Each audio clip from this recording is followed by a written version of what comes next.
3 days ago, I got a message that dragged me halfway across the world to a tiny village in Sweden, right above the Arctic Circle. They say the forest by the Torne River is haunted by the spirits of children who are never meant to be found. And last week, a man stumbled out of that forest, bloodied, half frozen, claiming he saw them. If you're watching this, stick around, because what I found in that forest, it's not just a story, it's a warning. I'm Caleb Monroe, 28 years old, a paranormal investigator based out of Seattle. My job is to chase the things that go bump in the night. Haunted houses, cursed cemeteries, you name it. I've seen shadow figures in abandoned asylums and heard voices through EVP recordings that made my blood run cold. But nothing prepared me for the email that landed in my inbox on a rainy Tuesday morning. It was from a woman named Nora Feldman, 34, living in a remote village near the Torne River in Tornedalen, Sweden. The subject line, "The children in the forest won't stop singing." Nora's email was short, but chilling. She wrote about a forest that locals avoided after dark, a place where strange noises, like a lullaby mixed with cries, echoed through the trees. She mentioned a man named Harold Grayson, 62, a hunter who'd gone missing for 3 days and came back with a story no one believed.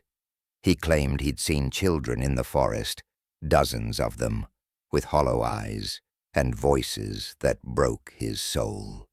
Nora begged for help, saying the village was on edge and she didn't know who else to turn to. Attached was a blurry photo of Harold, his face pale, his jacket torn, staring blankly as if he'd seen the end of the world. I booked a flight to Kiruna, Sweden, the next day. My gear was packed, an infrared camera, an EVP recorder, a high-powered flashlight, and my trusty notebook, filled with scribbled accounts of the unexplained. I wasn't sure what I'd find, but something about Nora's words, the way she described the singing, stuck with me. It wasn't just fear, it was guilt, like the forest was holding onto a secret it wanted to scream. Kiruna was a shock to the system. The cold hit me like a punch, sharp and relentless, the kind that makes your bones ache. Nora was waiting for me at the airport, a slim woman with dark brown hair tied back and eyes that darted nervously. She wore a thick scarf and a parka, her breath visible in the freezing air. "You're Caleb?" she asked, her voice soft but urgent. I nodded, and we climbed into her beat-up SUV for the hour-long drive to the village. On the way, Nora filled me in. Tornedalen was a place forgotten by time, a cluster of wooden houses nestled by the Torne River, surrounded by endless forests and mountains. The locals were tough, used to long winters where the sun barely rose. But lately, they'd been hearing things, whispers in the wind, a buzzing hum that seemed to come from the forest. "It's not just noises," Nora said, gripping the steering wheel. "People feel watched, like something's waiting for them to step into the trees." She glanced at me. "Harold's the only one who's seen it and come back." I asked about Harold. She said he was a loner, a widower who'd lived in the village his whole life. He hunted, fished, and knew the forest better than anyone. 3 days ago, he'd gone out with his rifle and snowshoes, same as always. Then he vanished. The village organized a search, but the forest was too vast, the snow too deep. On the third night, Harold staggered back, his clothes ripped, his leg bleeding, muttering about children with no eyes. Now, he refused to leave his house, and the locals were starting to whisper about Myling, the spirits of abandoned children from old Nordic folklore. We pulled up to Harold's house as the last light faded. It was a squat, weathered cabin, the kind you'd expect in a fairy tale where things go wrong. The air smelled of wood smoke and pine, and the silence was so thick it felt like a presence. Nora knocked, and after a long pause the door creaked open. Harold stood there, a tall, gaunt man with silver hair and a face carved with worry. His eyes flicked to me, suspicious, but he stepped aside to let us in. Inside the house was warm but sparse. A fire crackled in the hearth, casting shadows on the walls. 2 coffee mugs sat on the kitchen table, one half empty, next to a plate with a stale cinnamon roll, practically a crime in Sweden, Nora later told me. Harold sank into a chair, his hands trembling slightly. "You're the ghost hunter?" he asked, his voice rough, like he hadn't spoken in days. "Paranormal investigator," I corrected, setting my recorder on the table. "Nora says you saw something in the forest. I'm here to figure out what." Harold stared at the fire, his jaw tight. "You won't believe me. No one does. Try me," I said, leaning forward. "I've heard things that'd make most people run. Whatever you saw, I need to know." He took a deep breath, and the room seemed to grow colder, the fire dimming just a fraction. "It wasn't human," he said finally. "They looked like kids, but they weren't. Their faces, God, their faces were wrong, and the sound they made, it's still in my head." Harold's story spilled out like a confession. He'd been hunting in the forest by the Torna River, a place he'd roamed since he was a boy. The night was clear, the moon casting a pale glow over the snow. He was tracking a deer when he felt it, a prickle on the back of his neck, like he was being watched. "I've hunted wolves, bears," he said. "I know when something's stalking me, but this was different." He stopped to check his bearings, and that's when he heard it, a low, buzzing hum, like a choir of voices too soft to make out. At first he thought it was the wind, but it grew louder, more distinct, until it sounded like a lullaby sung by 100 throats, all slightly out of tune. "It was beautiful," he whispered, "and terrifying, like it was calling me deeper into the forest." Then he saw them, shapes moving in the shadows, small and hunched, dragging themselves through the snow. He raised his flashlight, and his heart stopped. They were children, or something like children. Their skin was gray, their clothes tattered, and their eyes. "They didn't have eyes," Harold said, his voice breaking. "Just holes, black and empty, staring right through me." Their mouths opened, and the buzzing turned into a wail, a sound so raw it made his knees buckle. He ran, stumbling through the snow, his rifle useless in his shaking hands. Something grabbed his ankle, a bony, impossibly cold hand, and he fell, his leg slicing open on a jagged root. He fired into the air, the gunshot echoing, and the shapes scattered, their wails fading into the wind. Somehow he made it back to the village, collapsing on the edge of the forest as the first light of dawn broke. I glanced at Nora, who was pale, her hands clasped tightly. "You believe him?" I asked. She nodded. "I've heard the buzzing myself. Not as loud, but it's real. And Harold's not the first. People have gone into that forest and never come back. The old folks say it's the Myling, children who are left to die, buried in secret. They want something, revenge maybe, or just to be remembered." I knew about Myling from my research. In Nordic folklore, they're the spirits of infants abandoned in the wilderness, often by mothers who couldn't keep them. Unbaptized, unburied, they're trapped between worlds, their cries haunting the living. But this felt bigger, darker, like the forest itself was alive with their pain. "I need to see it for myself," I said, standing up. "Tomorrow night? I'm going in." Nora's eyes widened. "Caleb, you don't understand. That forest, it takes people. Harold was lucky. Most aren't." Harold looked at me, his gaze heavy. "If you go, Don't look into their eyes, and whatever you do, don't listen to the singing. It'll pull you in, and you won't come back. I've faced a lot in my career. Demonic whispers, poltergeists, things I still can't explain. But standing there, with the Torna River forest stretching out like a black void, I felt something new. Dread. Not just fear, but a bone-deep certainty that whatever was in those trees was watching me, waiting.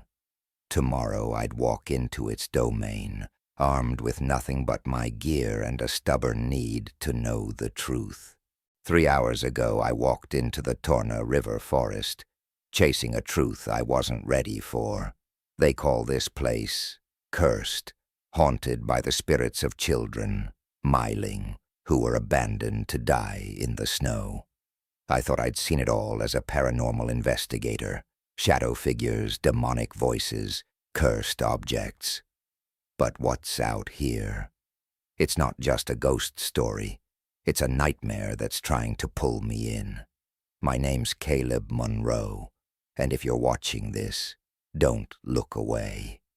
Because what I found in these woods might be the last thing I ever record. If you caught part 1, you know why I'm here. A desperate email from Nora Feldman, a woman in a tiny Swedish village near the Torna River, dragged me to Tornedalen, deep in the Arctic Circle. She wrote about a forest where the wind sings with the voices of dead children, and a hunter named Harold Grayson, who stumbled out after 3 days, bloodied and broken, claiming he'd seen them, pale, eyeless figures that weren't human. I met Harold, heard his story, and felt the weight of his fear. He warned me not to go into the forest, not to listen to the singing. But I'm a paranormal investigator. My job is to face the things everyone else runs from. So, tonight, I'm going in. It was just past 8 p.m. when I left Harold's cabin. The village was silent, the kind of quiet that feels like it's holding its breath. Nora stood in the doorway, her face pale, her hands wringing a scarf. "Caleb, please," she said, her voice barely above a whisper. "You don't have to do this. The forest, it doesn't let everyone come back." "I'll be fine," I told her, forcing a smile.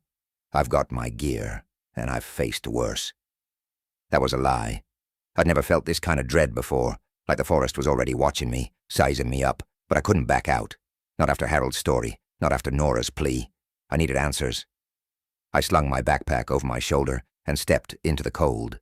The temperature was brutal, at least 20 below zero, the kind that burns your lungs with every breath. The Torna River forest loomed ahead, a wall of black pines and snow that seemed to swallow the moonlight. I switched on my flashlight, an infrared camera. The red glow cutting through the darkness. My EVP recorder was clipped to my jacket, ready to catch any voices the living couldn't hear.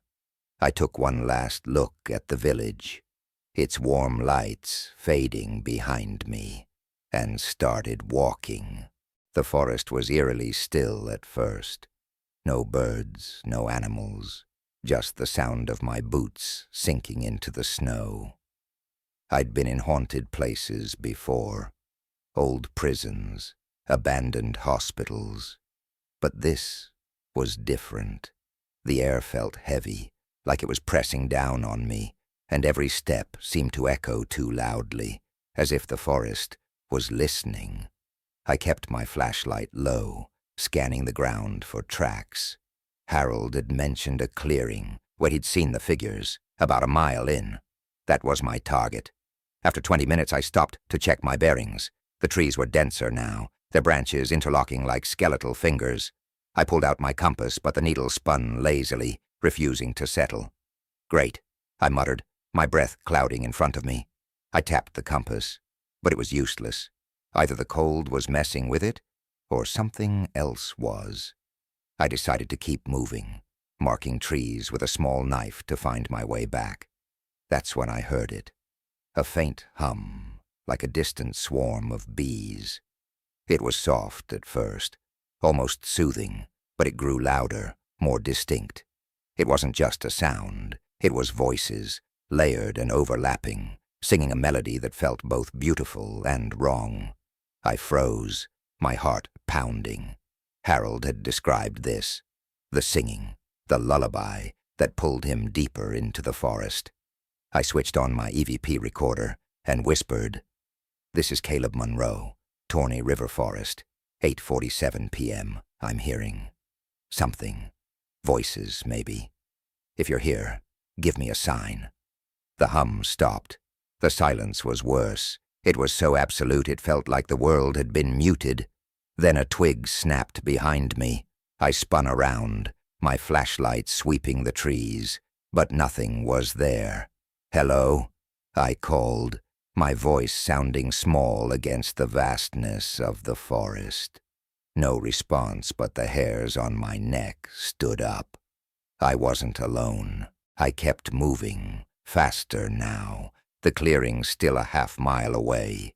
The hum started again, louder, more insistent. It wasn't just in my ears, it was in my head, vibrating through my skull. Words started to form in the melody, faint but unmistakable. "Come. Stay. With us." I shook my head, trying to block it out. Harold's warning echoed in my mind. "Don't listen to the singing. It'll pull you in." I reached a small stream, its surface frozen solid, reflecting the moonlight like a cracked mirror. I knelt to catch my breath, my flashlight beam dancing across the ice. That's when I saw it. A footprint in the snow, small, like a child's, but impossibly fresh, as if someone had just stepped there. I aimed my camera at it, zooming in. The print was barefoot, the toes unnaturally long, and it led deeper into the forest. My stomach twisted. No one could survive out here without shoes, not in this cold. I followed the tracks, my pulse racing. They zigzagged through the trees, sometimes disappearing, then reappearing, as if whatever made them was toying with me. The hum grew deafening now, a chorus of voices that seemed to come from everywhere and nowhere. I stumbled into a small clearing, and my flashlight caught something that made my blood freeze. Figures, dozens of them standing in a loose circle around the clearing.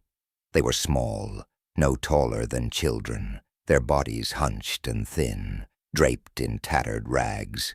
Their skin was gray, almost translucent, and their heads turned toward me in unison. I raised my camera, hands shaking, and zoomed in. Their faces. God, their faces. Harold was right. They had no eyes, just black, hollow sockets that seemed to pull at my soul. Their mouths opened, and the hum turned into a wail, a sound so raw it felt like it was tearing me apart. I wanted to run, but my legs felt like lead. The air was thick, suffocating, and the wail was drowning out my thoughts. One of the figures stepped forward, its head tilted at an unnatural angle. It raised a bony hand, pointing at me, and I felt a coldness seep into my chest, like my heart was slowing. "No," I gasped, forcing myself to move. I backed away, my flashlight flickering, the battery draining faster than it should have. The figure lunged, faster than anything human, and I swung my knife wildly, slicing through nothing but air. The wail spiked, and the other figures started closing in, their movements jerky, like broken puppets. I turned and ran, branches snapping against my face, snow slowing my steps. The tracks I'd marked on the trees were gone, as if the forest had erased them. Panic clawed at me, but I kept moving, the wail chasing me, the hum burrowing into my mind. I don't know how long I ran, minutes, maybe hours. My lungs burned, my legs screamed, but I couldn't stop. The voices were relentless, whispering, "Stay. You belong here." I tripped over a root, sprawling into the snow, my flashlight skidding away. I scrambled to my knees, groping for it, and saw something that stopped my heart. A handprint, small and skeletal, pressed into the snow inches from my face. I looked up, and one of them was there, crouched just beyond the trees, its hollow eyes locked on me. I don't remember deciding to move. Instinct took over. I grabbed my flashlight, the beam weak but still working, and sprinted toward a faint glow in the distance. The village lights. The wail followed, but it was fading, as if the figures were reluctant to leave the forest's heart. My knife was gone, lost in the snow, and my camera was glitching, the screen flickering with static. I didn't care. All I could think was get out, get out, get out. I burst through the tree line, collapsing onto the snowy edge of the village. The lights of Harold's cabin were a beacon, and I staggered toward it, my body shaking from cold and adrenaline. Nora was at the door, her face pale with shock. "Caleb, oh my God, what happened?" she cried, pulling me inside. I couldn't speak at first, my throat raw. Harold was there, his eyes wide, a bottle of vodka in his hand. "You saw them," he said. Not a question. I nodded, slumping into a chair, my hands trembling as I fumbled with my camera. The footage was there, grainy but clear. The footprints, the clearing, the figures. I played the EVP recording, and a child's voice cut through the static. "Why did she leave me?" Nora gasped, covering her mouth. Harold stared at the floor, his jaw tight. "That's what they all say," he muttered. "The Myling. They're trapped, angry, and they're not alone." I looked at Nora, my voice hoarse. "You said Harold wasn't the first. Who else?" She hesitated, then sat down, her hands clasped tightly. "There was a woman years ago, Lila Thornton, only 24. She lived here, got pregnant, but it wasn't accepted. Not back then. She went into the forest, alone, and..." Nora's voice broke. They found her body, burned, like it had been set on fire from the inside. And in her arms, a child, small, barely formed. I felt a chill that had nothing to do with the cold. "You think Lila's connected to this?" Nora nodded. "The Myling. They're hers, and others like her, women who had no choice, who buried their secrets in the forest. It's been happening for centuries." Harold leaned forward, his voice low. "The forest keeps them. It feeds on their pain. And now it wants you too. I came to the Torna River to find answers, but all I've got are more questions, and a fear I can't shake. Those things in the forest aren't just ghosts. They're something older, something hungry. I escaped tonight, but I don't know if I'm free. The buzzing is still in my head, faint but there, like a whisper I can't ignore. Tomorrow, I'm going back, not to fight, but to try to end this. Nora says there's a way to put the Myling to rest, a ritual to give them peace. But Harold says no one's ever done it and lived. Last night, I ran for my life from the Torna River forest, chased by things that shouldn't exist. Children with hollow eyes, their voices screaming inside my head. I'm Caleb Monroe, a paranormal investigator, and I thought I could handle this. But the Myling, the spirits haunting these woods, aren't just ghosts. They're pain, rage, and secrets buried for centuries. I escaped once, but tonight, I'm going back. Not to fight, but to end it. If I don't make it out, this is my final record. Stay with me, because what I'm about to do might change everything. If you've seen parts 1 and 2, you know the nightmare I've stumbled into. A desperate email from Nora Feldman brought me to a frozen village in Tornedalen, Sweden, where the Torne River forest hides a dark secret. Harold Grayson, A hunter survived 3 days in those woods, haunted by eyeless children, myling, the spirits of infants abandoned to die. Last night, I went in myself, chasing answers, and barely made it out. I saw them, pale, broken figures with voices that clawed at my soul. Their wails, their buzzing lullaby, followed me back to the village, and I can still hear it, faint, but relentless, like a wound that won't close. Nora says there's a way to stop this, a ritual to give the myling peace. Harold says it's suicide, but I can't walk away, not now. It was just after 6 p.m. The Arctic sky already black as midnight. The cold was merciless, seeping through the cabin walls despite the roaring fire. Nora sat at the kitchen table, her hands wrapped around a mug of coffee, her eyes red from lack of sleep. Harold paced by the window, his silver hair disheveled, a half-empty bottle of vodka on the counter. The air was thick with tension, the kind that comes when everyone knows something terrible is coming. "You're really doing this?" Harold asked, his voice gruff but laced with fear.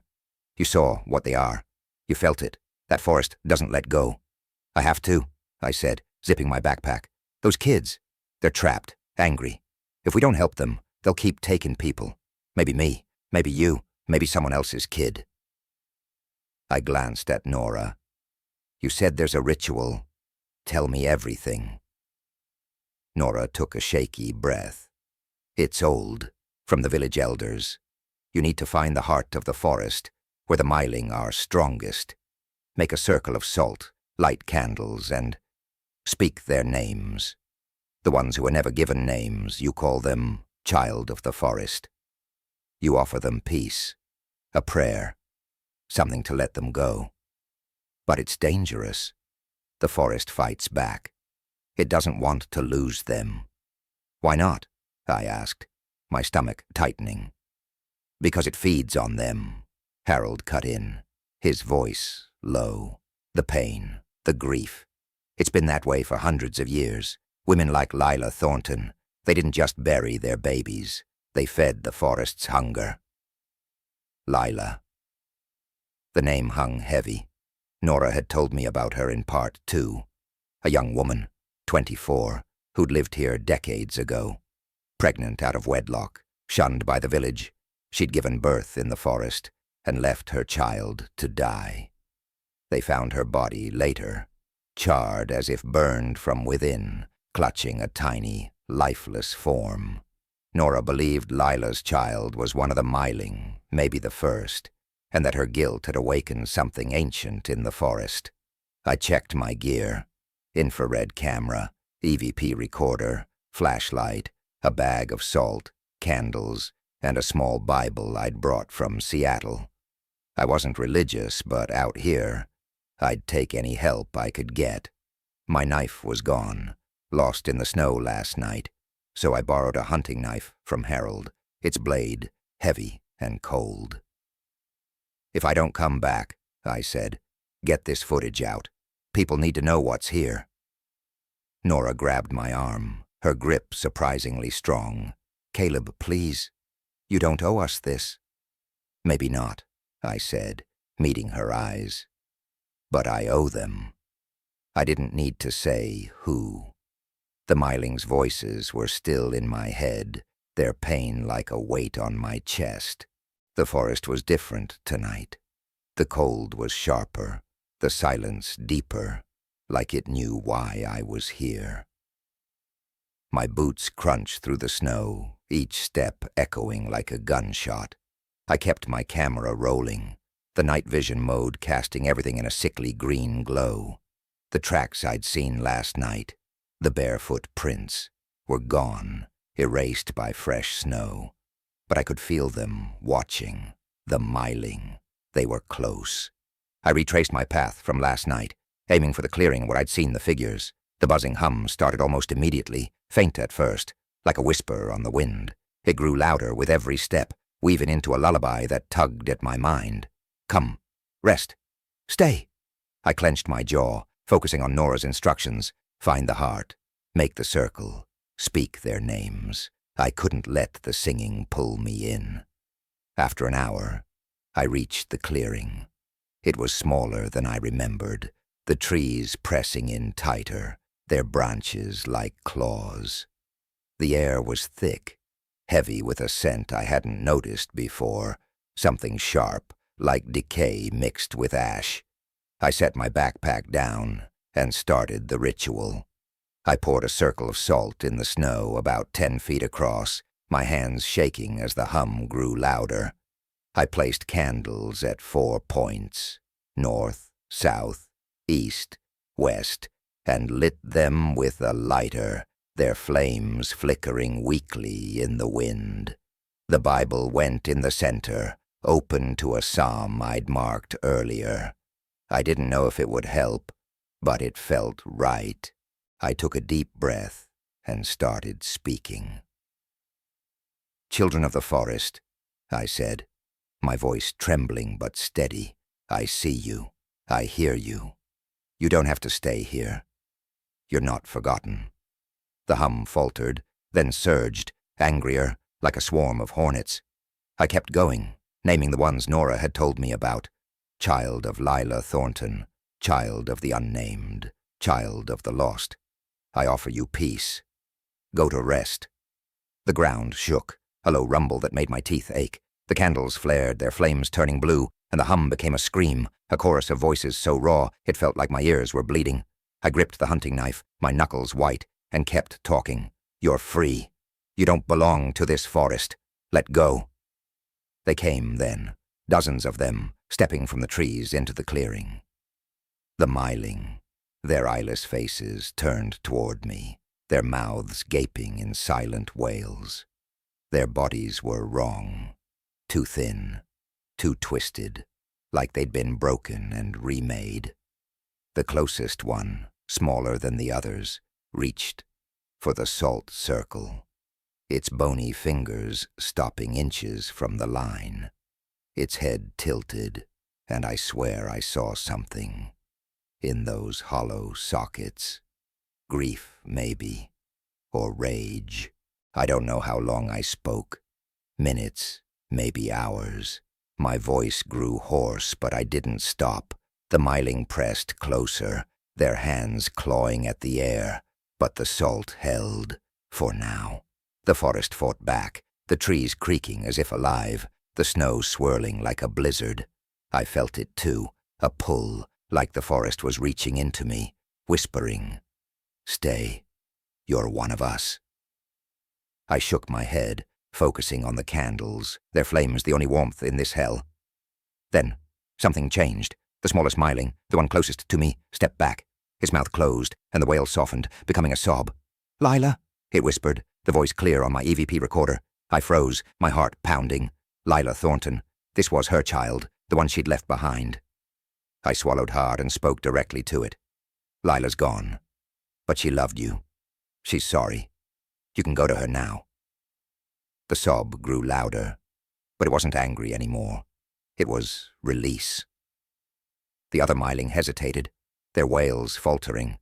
One by one, they stepped back, their forms fading into the snow. The hum weakened, the forest's grip loosening. I kept praying, my voice cracking, until the last candle flickered out. The clearing was empty. The silence so sudden it felt like a vacuum. I don't know if I did it right. I don't know if they're truly gone. But the forest felt lighter, like a weight had lifted. I packed my gear, the salt circle broken, the candles cold. My camera was still rolling, the battery somehow holding on. I stumbled back toward the village, the hum gone, replaced by the normal sounds of wind and snow. My tracks were there this time, guiding me home. When I reached Harold's cabin, Nora was waiting, her face a mix of relief and disbelief. "You're alive," she whispered, pulling me into a hug. Harold stood by the fire, his eyes searching mine. "Did it work?" he asked. "I think so," I said, my voice barely audible. I played the EVP recording, the child's whisper, "Lila," cutting through the quiet. Nora cried, her hands covering her face. Harold just nodded. like he'd expected it all along. I stayed in the village for 2 more days, helping Nora organize a small memorial for the Myling. We left stones by the forest's edge, each one marked with a cross, a symbol of rest. The locals didn't ask questions. They didn't need to. They felt it, too, the change in the air. The Torna River forest was still there, vast and dark, but it didn't feel alive anymore. I'm back in Seattle now, editing this footage, but the Myling haven't left me. I hear their voices in my dreams, softer now, like they're finally at peace. I came to Tornedalen looking for answers, and I found something else. A truth too heavy to carry alone. The forest took so much. Lila, her child, countless others. But maybe, just maybe, I gave something back. In October 2024, Jake Carter, a 28-year-old American backpacker with a passion for adventure, arrived in Kent, England, chasing the thrill of the unknown. His destination, the Screaming Woods, a dense forest near Pluckley Village, infamous for its paranormal activity. Locals call it Daring Wood, but its nickname comes from the blood-curdling screams that echo through the trees at night. Jake, a vlogger with a small but loyal YouTube following, had heard the stories. Ghostly monks, shadow figures, hikers who vanished without a trace. To him it sounded like the perfect backdrop for a spooky video. Armed with a GoPro, a flashlight, and a backpack, Jake set out at dusk, determined to capture something extraordinary. Little did he know the Screaming Woods were waiting for him, and they had plans of their own. The air in the Screaming Woods was thick with mist, curling around gnarled branches like ghostly fingers. Jake's boots sank into the damp earth as he navigated the narrow trail, his flashlight cutting through the gathering dark. He'd read about the forest's history, tales of druid rituals, medieval executions, and a cursed monastery said to have burned down centuries ago, its monks doomed to wander the woods. Just legends, Jake muttered, adjusting his GoPro. But something felt off. The usual sounds of wildlife, birds rustling leaves, were absent, replaced by an oppressive silence that pressed against his eardrums. He checked his phone for a signal. The bars were gone, and his compass needle spun lazily, refusing to settle. Great, he chuckled nervously, his voice echoing strangely, as if the forest swallowed it. Half a mile in, Jake stopped to catch his breath, scanning the trees. His flashlight caught something, a faint carving on a twisted oak, barely visible under moss. It looked like a symbol, a circle with a slash through it, crude but deliberate. Cool find, he said, zooming in with his GoPro. But as he stepped closer, a cold breeze swept through, carrying a sound that made his skin crawl, a low guttural whisper, like a dozen voices chanting in unison. Jake, Jake. His heart skipped. He spun around, flashlight darting between trees, but saw nothing. "Who's there?" he called, his voice cracking. The whispers grew louder, circling him, now mixed with faint laughter, high and unnatural. Jake's bravado faltered. This wasn't a prank. Something in the Screaming Woods knew he was here. Jake's pulse raced as he backed away from the oak, the whispers now a constant hum, weaving through the fog. He fumbled with his GoPro, switching to night mode, but the screen flickered, showing bursts of static. "Come on, work," he muttered, smacking the camera.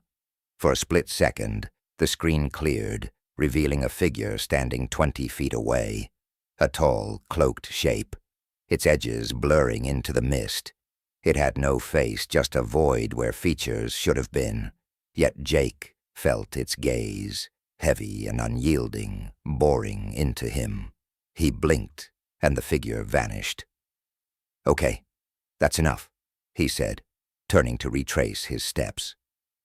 But the trail was gone. The path he'd followed, marked by his own footprints, had disappeared, replaced by a tangle of roots and brambles. Panic crept in. Jake swung his flashlight wildly, its beam catching glints of movement, shapes darting between trees, too fast to track. The whispers intensified, now forming words. "Stay. With us." He clutched his backpack, his mind racing. He remembered a local's warning at the pub. "If you hear the whispers, don't stop. Keep moving, or the shadow claims you." Jake hadn't believed it then, but now, with the forest closing in, he wasn't so sure. He stumbled forward, branches clawing at his jacket, and found a small clearing.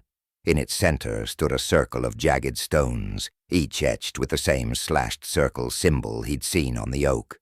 The whispers surged, now a chorus of voices, some pleading, others menacing. "Join us. Stay." Jake's flashlight dimmed, flickering like a dying heartbeat. Then he saw it again, the whispering shadow, standing at the clearing's edge.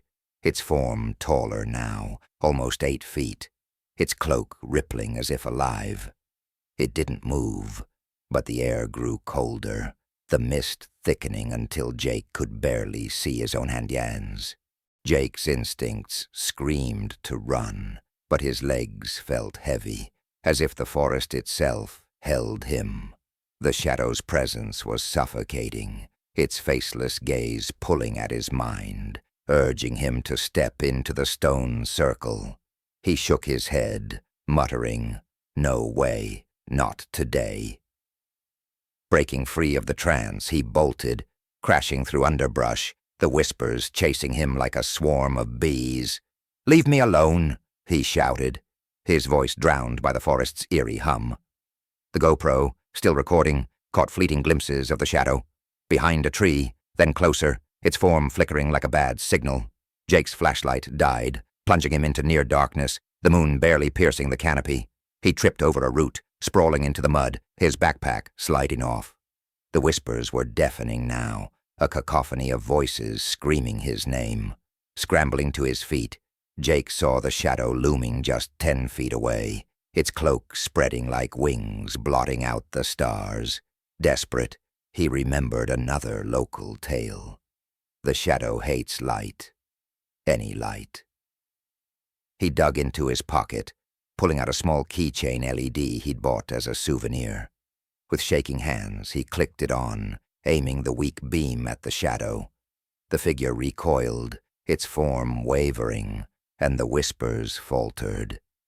"It's working," Jake gasped, adrenaline surging.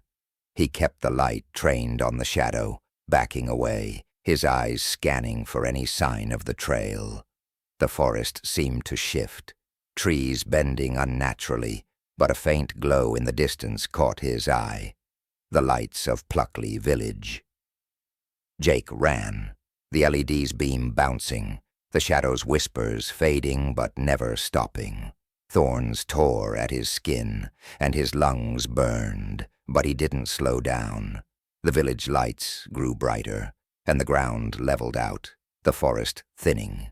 He burst onto a dirt road, collapsing near a signpost. "Daring Wood. Keep out."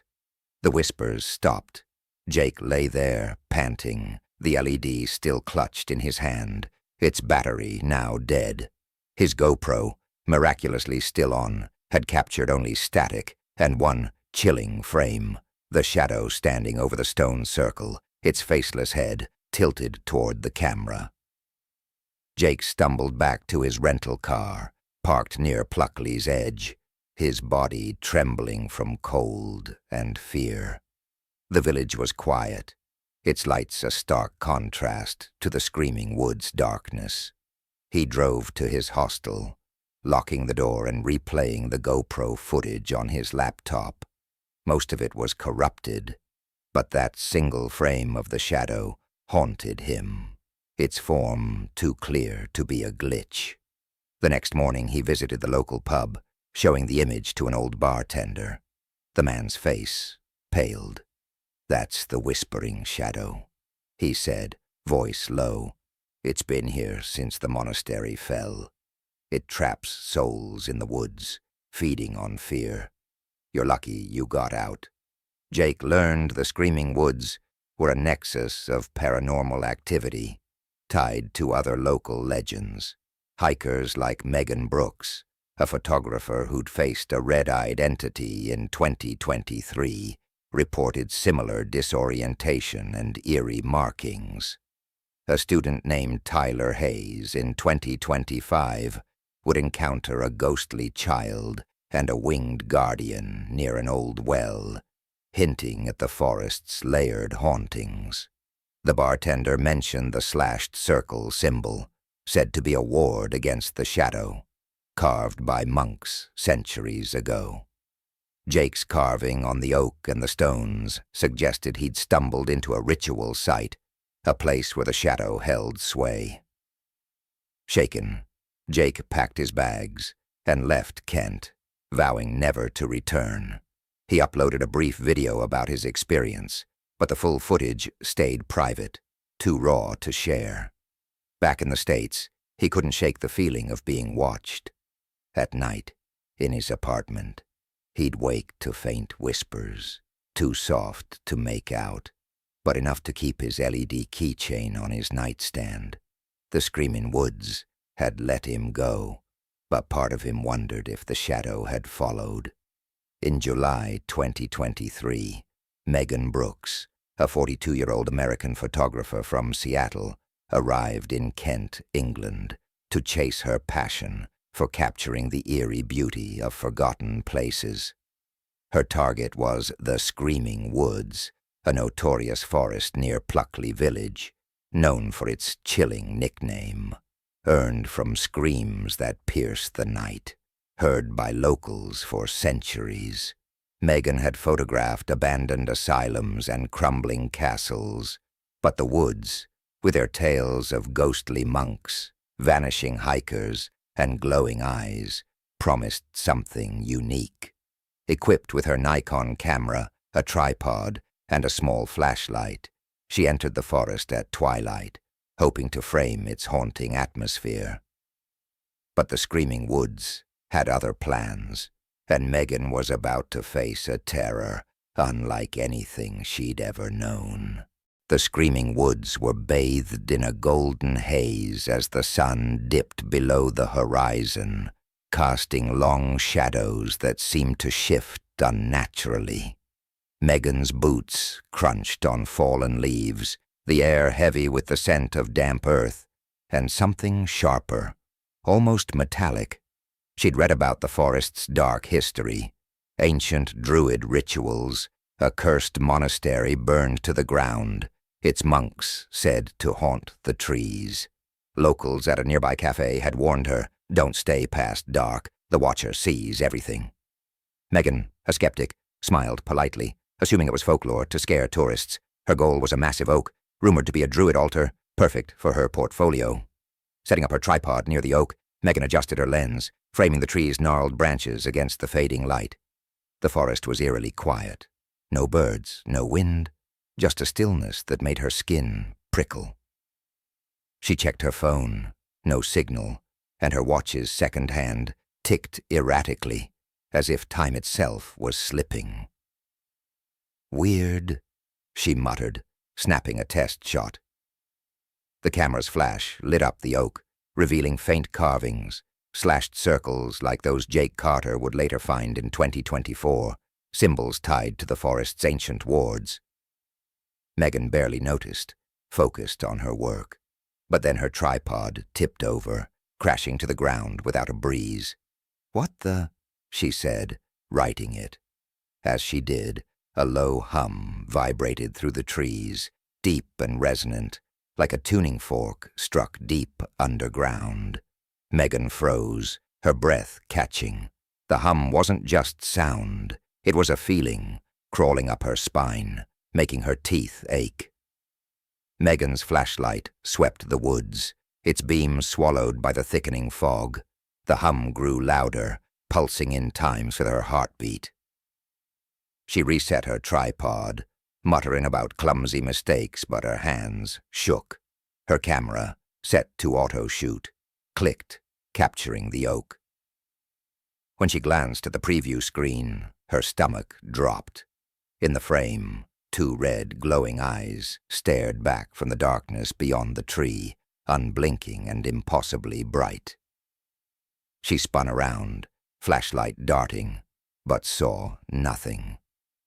Just a reflection, she told herself, though her voice wavered. The camera clicked again, and this time the screen showed a figure, tall, unnaturally thin, with limbs that bent backward at wrong angles, its eyes burning like twin embers. Megan's skepticism crumbled. She grabbed her flashlight, aiming it where the figure should have been, but the beam revealed only empty woods. The hum intensified, now a physical pressure, making her vision blur.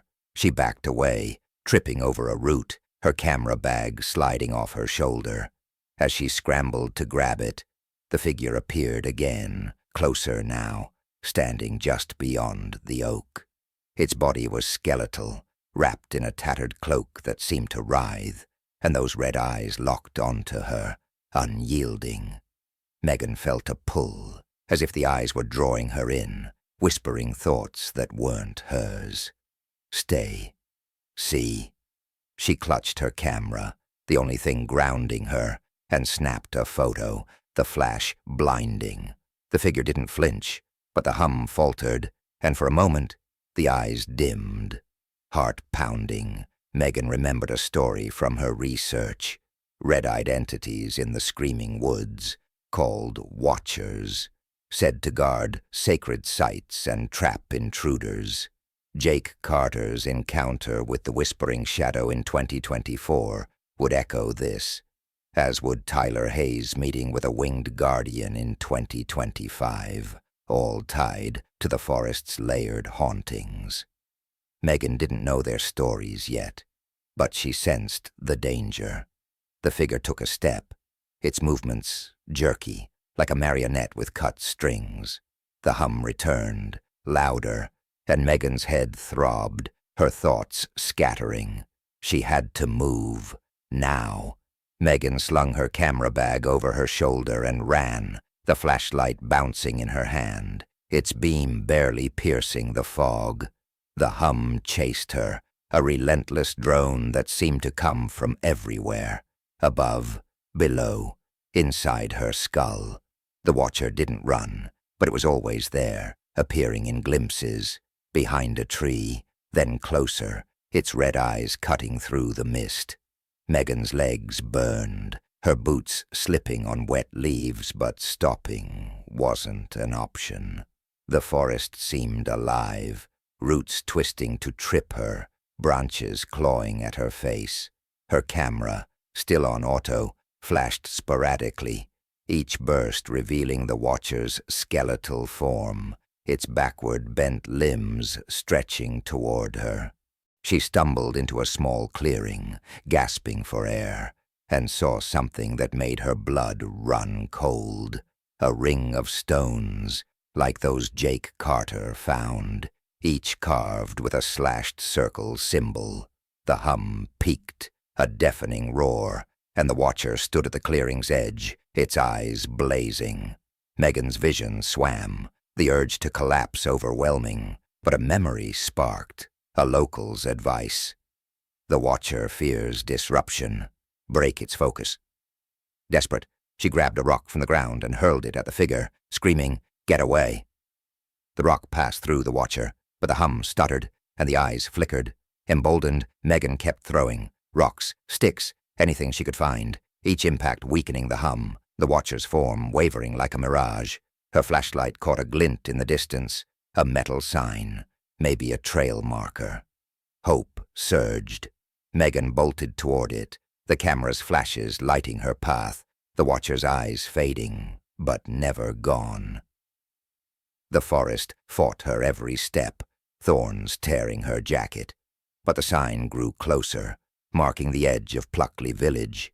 She tripped, falling hard, her camera skidding across the dirt.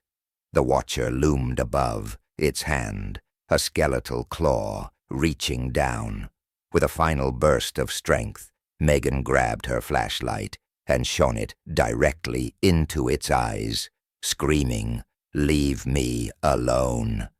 The beam hit like a physical blow, the watcher recoiling, its form dissolving into the fog. The hum stopped. Megan scrambled to her feet, grabbing her camera, and ran until she hit a paved road, collapsing under a street lamp's glow. Megan staggered to Pluckley's village center, her body bruised and trembling, the street lamp's light a lifeline after the forest's darkness. She found a pub, its warmth a stark contrast to the screaming woods' chill. Inside, she checked her camera, her hands shaking as she scrolled through photos.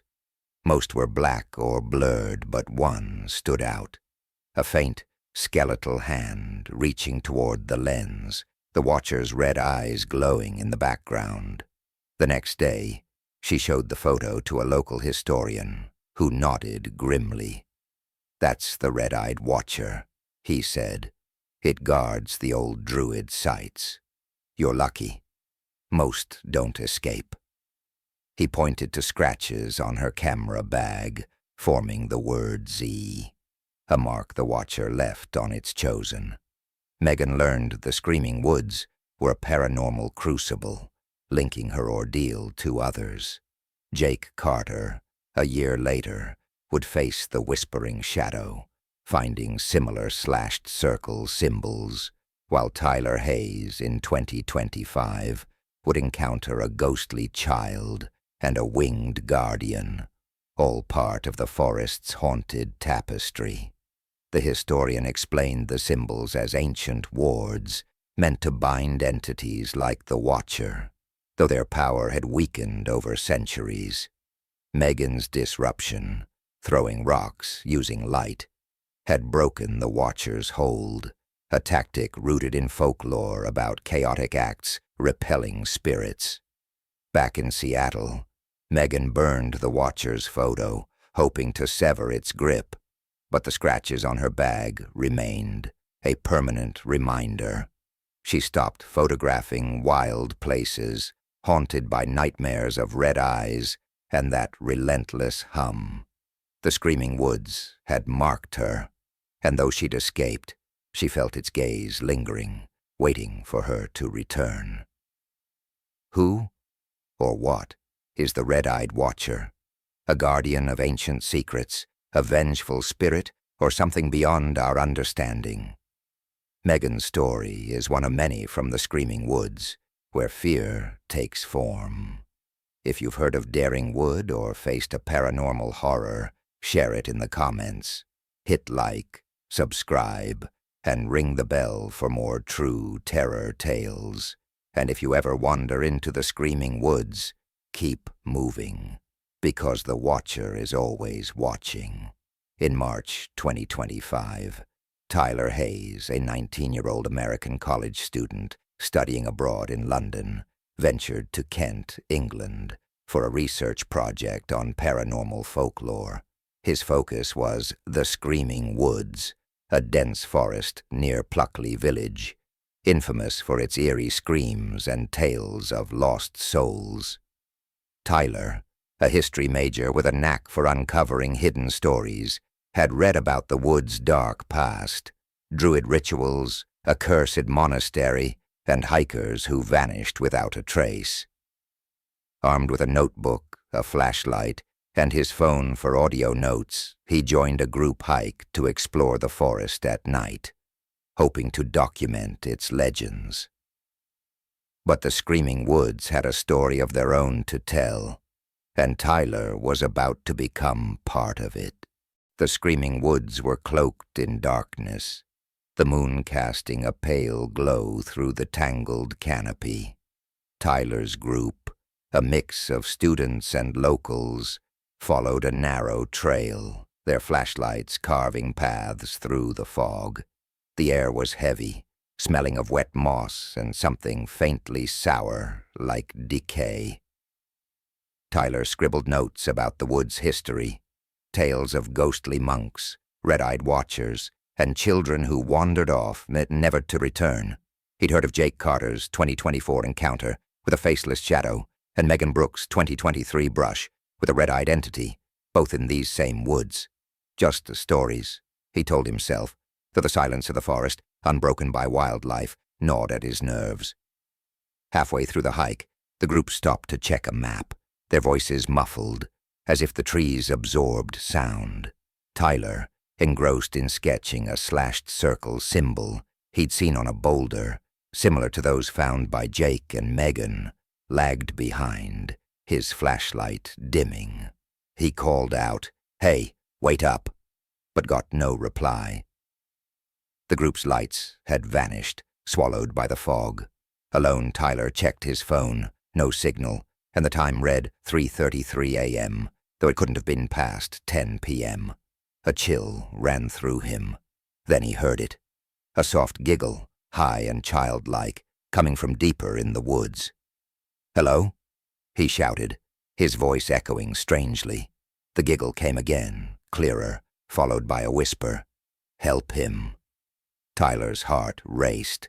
Against his better judgment, he followed the sound, his flashlight flickering, the forest closing in like a living thing. Tyler pushed through brambles, the giggle leading him off the trail, his notebook clutched tightly. The forest seemed to shift, trees leaning closer, their branches forming a tunnel that funneled him forward. His flashlight caught a glimpse of a small figure, a girl, no older than 8, in a tattered white dress, her hair matted and dark. She stood 20 feet away, her back to him, giggling softly. "Hey, are you okay?" Tyler called, his voice trembling. The girl turned, and Tyler's breath caught. Her eyes were pitch black, like twin voids, and her smile was too wide, stretching unnaturally. She pointed deeper into the woods, whispering again, "Help him." Before Tyler could react, she darted away, vanishing into the fog. Compelled by a mix of fear and curiosity, Tyler followed, his flashlight barely cutting through the mist. The giggle faded, replaced by a faint, desperate cry, like a child trapped. He stumbled into a clearing, where an old stone well stood, its mouth covered in vines, the slashed circle symbol carved into its rim. The cry came from below, weak but unmistakable. Tyler knelt, shining his light into the well, and saw something chilling. A child's backpack, torn and faded, caught on a jagged stone, its tag reading Sam. His blood ran cold. At a Pluckley pub, locals had mentioned a boy named Sam, missing since the 1980s, last seen in these woods. Tyler's mind raced. Was the girl leading him to Sam, or into a trap? He leaned closer, calling, "Is anyone there?" The cries stopped, and the air grew heavy, the temperature plummeting. His phone, recording audio, hissed with static, then captured a single word, "Guardian." Tyler backed away, his flashlight flickering, when the girl reappeared at the clearing's edge, her black eyes fixed on him. She pointed to the well, her voice a hiss. "He's waiting." The vines on the well writhed as if alive, and a low hum, like Megan Brooks' red-eyed encounter, vibrated through the ground. Tyler's instincts screamed to run, but the girl's gaze held him, her smile twisting into something predatory. The forest was no longer just haunted. It was hunting. Tyler's legs shook, the girl's black eyes boring into him, the hum growing deafening. He clutched his notebook, the slashed circle symbol staring back from his sketch, a reminder of the forest's ancient wards. The well's vines lashed out, grazing his arm, drawing blood. He stumbled back, shouting, "Leave me alone!" The girl giggled, her form flickering, but the cry from the well returned, now a plea, "Help me!" Tyler's heart pounded. He couldn't abandon Sam if he was real, but the girl's presence felt like a lure. He remembered a local's tale, The Woods Guardians protect the lost, but only if you trust them. Before he could decide, the well erupted.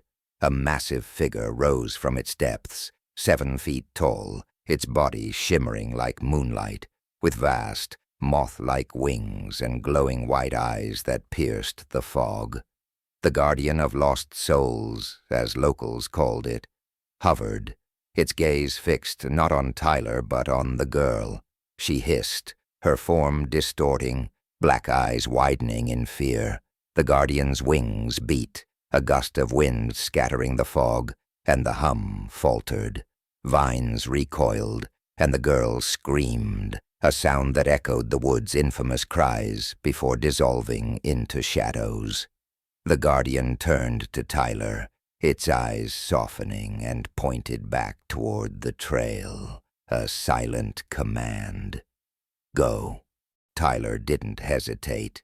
He ran, clutching his flashlight, its beam now steady, the forest parting, as if guided. The cry from the well faded, replaced by distant voices, his group calling his name. He glanced back. The Guardian hovered above the clearing, its wings glowing, holding back a darkness that pulsed from the well. Tyler's phone buzzed, the time snapping to 10:15 p.m., as if hours had never passed. He burst onto the trail, finding his group, their faces pale with worry. "Where were you?" they asked. Tyler couldn't answer, his mind reeling. The backpack's tag, Sam, burned into his memory. His notebook, still in hand, had a new mark, a slashed circle, drawn in ink he didn't own. Tyler rejoined his group, shaken and silent, the forest's grip loosening as they left the screaming woods. Back in Pluckley, he visited a local historian, showing her the notebook and describing the girl, the well, and the Guardian. Her eyes narrowed. "You met the lost child," she said, "a spirit tied to Sam, a boy lost decades ago. She lures people to the well, but the Guardian protects those who don't belong there." The slashed circle symbol, she explained, was a monk's ward, meant to seal the forest's evils, like the whispering shadow Jake Carter, faced in 2024, or the red-eyed watcher Megan Brooks escaped in 2023. Tyler's trust in the Guardian, however fleeting, had saved him, a rare mercy in the wood's cruel history. The historian showed Tyler old records, a 1987 missing persons case for Samuel Reed, age 10, last seen near Daring Wood. The backpack matched descriptions from the case, but no body was ever found. The well, she said, was a ritual site, possibly a gate for lost souls, guarded by the winged entity. Tyler's audio recording, recovered later, was mostly static, but one clip held the girl's whisper, "Help him," followed by a deep hum like Megan's encounter. His arm, scratched by the vines, bore faint marks resembling the slashed circle, a permanent reminder of the wood's touch. Tyler left Kent the next day, his research abandoned, haunted by the girl's black eyes and the Guardian's glow. Back in the States, he avoided forests, waking at night to imagine giggles or the hum from the well. The notebook stayed locked in a drawer, its symbol a warning he couldn't ignore. The screaming woods had spared him, but he felt their pull, as if Sam's cry still lingered, waiting. Who was the lost child, and what guards the screaming woods' secrets? Tyler's story joins a chilling tapestry of terror, from shadows to watchers to guardians, all woven into Daring Wood's haunted heart. If you've heard of the screaming woods, or faced your own paranormal nightmare, share it in the comments. Hit like, subscribe, and ring the bell for more true horror stories. And if you ever hear a child's voice in the woods, don't follow. Some guardians can't save you twice.